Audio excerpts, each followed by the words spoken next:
Hi everybody, it's Bobby Ogilvy, EQ Coach and Tech COO. So another video about happiness. So obviously, the EQ is a big topic of mine. So today's question, what is the link between the 4 types of happiness, which we've discussed in some other videos, and the 8 EQ competencies, and those would be the ones used in the SEI, the SAY 6 seconds model. So why don't we actually recap what are the 8 EQ competencies? So the 2 knowing yourself competencies are enhancing emotional literacy and recognizing patterns. The 4 choosing yourself competencies are applying consequential thinking, navigating emotions, engaging intrinsic motivation, and exercising optimism. And the last 2, the giving yourself competencies, are increasing empathy and pursuing noble goals. Okay, so let's navigate our way through the different types of happiness and see how you could see one relates to the other. Okay. So I'm actually going to start from the bottom up, start with Chironic happiness, and see how that fits in here.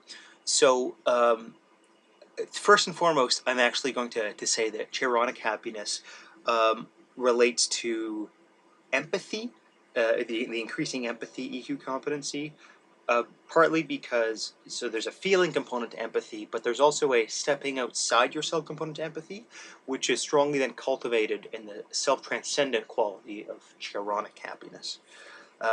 So you could see how someone that uses a lot of empathy would be, one way that could be cultivated is by use of Chironic happiness, self-transcendent states. And again, mindfulness would be part of that too.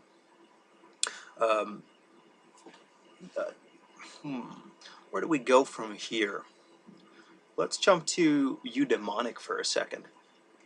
Okay, so one of the more obvious ones for eudaimonic would be engage intrinsic motivation, because that one is big on goals, applying will, and agency, right? Planning, right? And because eudaimonic happiness wants to be so pragmatic, that's and in some sense results oriented, but at its best, it's more like evidence oriented, like focused on the world. Even as much as you can be unattached to outcomes, it wants you to be practical in how you're approaching things, right? That's a big nod towards engaging intrinsic motivation. In that sense, I would say all 4 of the choosing yourself areas of applying consequential thinking and navigating emotions, engaging intrinsic motivation, and exercising optimism would all fit under eudaimonic happiness, right? And this makes sense in that all of the 4 choosing yourself EQ competencies, I often think of them as having a tactical quality, right? And eudaimonic is all about kind of the good application of things, the kind of earthly application, the strength-based application, the kind of virtuous and meaningful way of applying this stuff.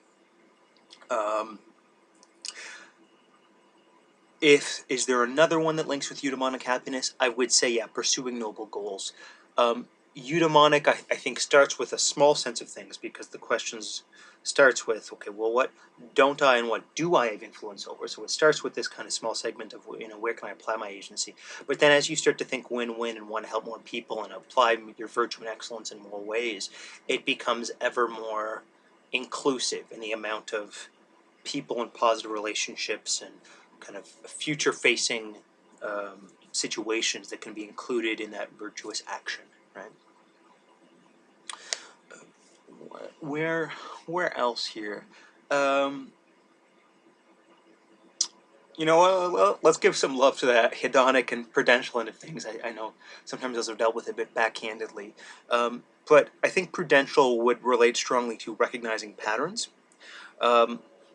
It's not so much that prudential wants strong outcomes, but at least wants a sense of full life or satisfying life. And often one of the ways I kind of think about that is a kind of stable life. In a professional sense, I think that's a good kind of blue collar way of framing it. So prudential would be a good area for recognizing patterns. Does hedonic relate to any of these? I'm not sure. I will say, when you're experiencing hedonic happiness, that can often relate to exercising optimism, which is about hope, which is about seeing good future possibilities, right? And that's one of the factors that relates to your resiliency. But I don't think I don't think hedonic happiness is a great way to develop and cultivate exercising optimism, which is to say, in a hedonic state, you're optimistic, which is almost at its worst positivity bias. But I don't. I think it would be a bit too strong of a statement to say that it actually boosts and develops your optimism. You're at least under the enchantment of optimism, though. How else can we slice this?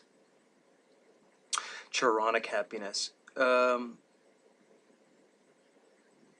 I would also say, actually, on the opposite end of that, chironic happiness is probably the best way to cultivate optimism, because by being kind of fully mindful of the moment, and getting rid of your sense of self-consciousness, it actually does help boost your optimism, and that you're open to new perspectives. You become open to new perspectives, as well as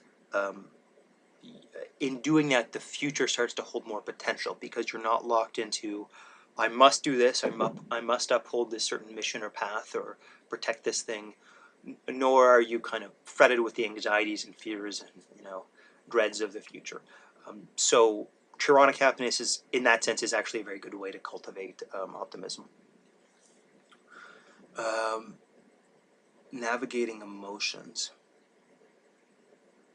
I would, given the Stoic roots actually of eudaimonic happiness, that might be another very iconic one for eudaimonic happiness. Stoicism at its best is a kind of ancient cognitive behavioral therapy, ancient CBT, because it realizes that our emotions are derivatives of our beliefs and attitudes, of our cognitions and our behaviors, right? And so, as much as our feelings are important, it's seeing them as a downstream result of other things. So it's like, if you basically get your attitudes, you get your thinking and your behavior in line, and the experience and the feelings healthy, you might say aligned, or kind of practical or healthy feelings and experiences will flow from that, right?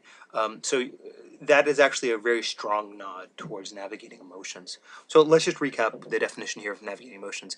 Just offhand, they quickly say, it's about assessing, harnessing, and transforming emotions as a strategic resource. And I would say that's both in self and other. So it's around, what are the gifts that each of your kind of personal range of emotions, your anger, your sadness, your curiosity, etc., do, but also in the moment sense of others you're dealing with, right? People that have a good sense of navigating emotions, they can apply that very well in terms of influencing people and getting them on side, because they can spot what states they're in, and that becomes part of how they can tailor their messaging and kind of create this kind of micro state teachable moment of kind of whatever they're going through right now, to help get them on side and build those kind of win-win alliances. And like I said, all four of the choose yourself areas are really a good fit for eudaimonic. Does chaironic lead to, so one thing we haven't touched on, the first EQ strength about enhanced emotional literacy, is that a byproduct of chaironic? Well, hopefully. I guess one good thing about chaironic is that if you are transcending yourself, you could think of that as perspective taking, even as yourself. So self as object, right? So that is actually a good way to boost your own self-awareness, boost your own, in this case, emotional literacy. It's very clever how they crafted that in the sense they call it emotional literacy, because broadly speaking it's self-awareness, but the kind of bit by bit way you cultivate that is by not only starting to ever more turn your attention towards your emotions, but the literacy piece is to ever more be able to kind of define and spot and contrast one emotion to another. So the way they frame it here is accurately identifying and interpreting both simple and compound feelings, right? So the more robust your language can get in doing that, the more robust your emotional awareness can get in spotting these slightly differences. The more emotional literacy you have. Chaironic might be really important for that, because you're, in a moment-to-moment sense, you're practicing putting aside, let's call it your current self or preconceptions of self, your current beliefs of self, to just hang out in this, this kind of mindful, unqualified, unschematized moment. And the more you can, practice when you're starting to cogitate on something, when you're starting to think, and then go back to that gap, go back to that space, the better. I mean, that's mindfulness practice, that's meditation practice, right? And thus that becomes a good perspective taking tool. If we then want to be very broad, you could say that the two knowing yourself EQ competencies of enhancing emotional literacy and recognizing patterns, and the two giving yourself competencies of increasing empathy, pursuing noble goals, are probably more key to Chaironic, and then the four choosing yourself ones we've mentioned before are probably more key to Eudaimonic. What else can we say about maybe hedonic and potential and the honestly, because the EQ competencies we're dealing with are rather advanced, I'm not sure that hedonic and prudential have a strong role in EQ development. Yeah, maybe prudential can fit a bit into applying consequential thinking, but I don't think it's the way you want to be. Yeah, not that useful. This might be a good time to recap. One thing you see in these 8 competencies is that obviously, people have, some are higher, lower than others, and again, they're broken into quintiles, right? So the middle one is like the average, and then there's up to 2 standard deviations above and below that, right? So the point was that areas people naturally have strong, normally they're maybe their highest 1 or 2, but one of their higher EQ competencies, what they often do to compensate for a weaker, a much lower one, is they anchor it. So if you think of, there would be a way that when you're really strong in that area, when you're really developed, how that manifests as a reaction pattern or natural fluency or kind of propensity, and then the opposite end, when something is really underdeveloped and weak, what the freak out quality, what the kind of failure for that to happen looks like, right? And the anchoring point is to say that, okay, when this one competency fails, you developed a kind of functional reaction pattern to use one of your higher EQ competencies, which short to midterm is great because you're using your strengths, and long term perhaps isn't so because it means you're often not developing and becoming more rounded in your weaknesses, which tends to be particularly salient for leaders. You still want to leverage your strengths, but if you have 1s and 2s and they're causing problems, you want to work on those. Okay, so the use case, there was someone I assessed last year, and they had, I think, they were at the 4th stage for engaged intrinsic motivation. This person really liked activating plans and willpower, but they literally had 1 navigate emotion. So one frequent experience of theirs on a day-to-day work level almost was that some new shift or change would happen, particularly in some projects they're dealing with or someone on a project. It would feel like, both from a kind of operationally what's happening next standpoint, but also from a kind of a relational standpoint, they would feel very betrayed and confused. Oh my God, what's going on? There's a freak out quality. And then they would fix that. Well, I'm going to apply willpower. Now, of course, trust has been eroded. There's a lot of energy lost. There's a lot of freaking out. And even actually in trying to engage the willpower, that can be a very myopic thinking in terms of how that intrinsic motivation gets manifested. But that was a clear kind of professional pattern this person had developed, right? So that would definitely be an area where you'd be wanting to find a way to boost that. In this case, it was the lower one that was inciting us. So in this case, it was navigate emotions, right? And then back to what we just mentioned about eudaimonic and chaironic and which develops which. That would be focusing on your eudaimonic happiness. Are there more natural strengths that you can use to apply this? How can you bring out more virtue and excellence? Is there an ethics, a relatedness win-win, an integrity win-win that you can create? How can you link this more to meaning and intrinsic motivation, places that naturally hold value for you, and thus that naturally help you draw motivation and flourish? And then probably the biggest one, you might say the weightiest or the most dutiful one, is the existential meaning, the existential responsibility taking, really, right? When someone is low on one of these EQ competencies, there's some pattern, there's some awareness which is missing, and so it's going to feel more reactive. It's going to feel, where is this big defensive pattern coming out of nowhere, or other people are going to experience it as just kind of a glaring blindness. To others, it's almost might sometimes feel like there's another part of your personality coming out, but really it's like It's like a deep reactive pattern, right? So you're trying to find a way to take responsibility for it, and then use your strengths and build that up.